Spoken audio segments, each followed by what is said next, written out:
Bonjour, bienvenue au domaine national de Saint-Cloud. Aujourd'hui, on va vous présenter la sculpture qui est derrière moi. Il s'agit de ce qu'il reste du fronton du Palais de l'Industrie. Donc, la sculpture a été déposée en 1899 suite à la mise en place de l'exposition universelle de 1900. Il fallait démonter l'ancien Palais de l'Industrie pour faire place pour le petit et le grand palais. Et le fronton a été conservé et déposé au domaine national de Saint-Cloud, à charge par l'exposition de 1900 de réaliser la dépose. Donc là, le fronton est ici depuis environ 1900.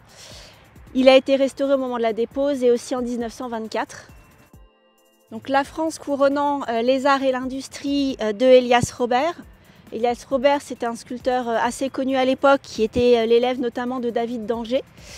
Il va se présenter au Salon des artistes français en 1845 et il obtiendra sa première médaille en 1847. Il est connu pour la statue que vous avez ici, mais aussi pour des statues décorant la cour carrée du Louvre et la cour Napoléon. Donc il participe à toute l'œuvre d'embellissement de Paris qui a été mise en place par le baron Haussmann. Pour la sculpture que nous avons ici, on retrouve la France debout. Son iconographie est inspirée d'une statue de Diebold, la France rémunératrice, dont le modèle réduit se trouve encore à l'heure actuelle au musée d'Orsay. La France est représentée en toge, avec une couronne qui comportait à l'origine 7 rayons.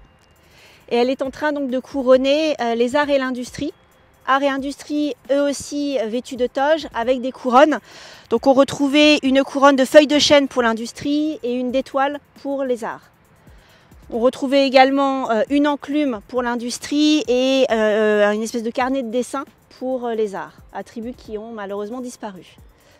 De chaque côté, les enfants avec les cartouches de Diebold ont eux aussi été abîmés suite à la chute de l'Empire en 1870. Les aigles impériaux qui se retrouvaient dessus ont été bûchés. Il reste donc que les enfants avec la couronne impériale qui a subsisté. Et on retrouvait donc ces éléments sur la porte principale du Palais de l'Industrie. C'était un immense bâtiment qui avait été conçu pour la première exposition universelle française en 1855. Napoléon III l'organise comme une espèce de réponse à l'exposition universelle anglaise de Londres où on avait eu le Crystal Palace qui avait émerveillé les visiteurs. Donc l'idée c'est de présenter aussi la grandeur de l'architecture française avec ce Palais de l'Industrie. Architecture de verre et de métal, cachée par une façade de pierre, plutôt de style éclectique. Donc le bâtiment était très impressionnant dans ses dimensions, il recouvrait un peu plus de 2 hectares et on avait une hauteur sous plafond de 35 mètres.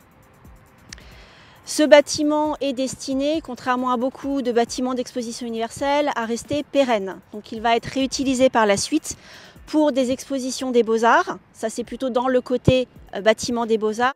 Dans le côté Palais de l'Industrie, on va avoir là des expositions agricoles, des expositions industrielles et la première exposition sur l'électricité qui va avoir lieu en 1881. Donc je vous invite à revenir dans le bar parc au domaine de Saint-Cloud pour voir d'un peu plus près de cette sculpture et découvrir le reste des sculptures que vous avez aussi à proximité.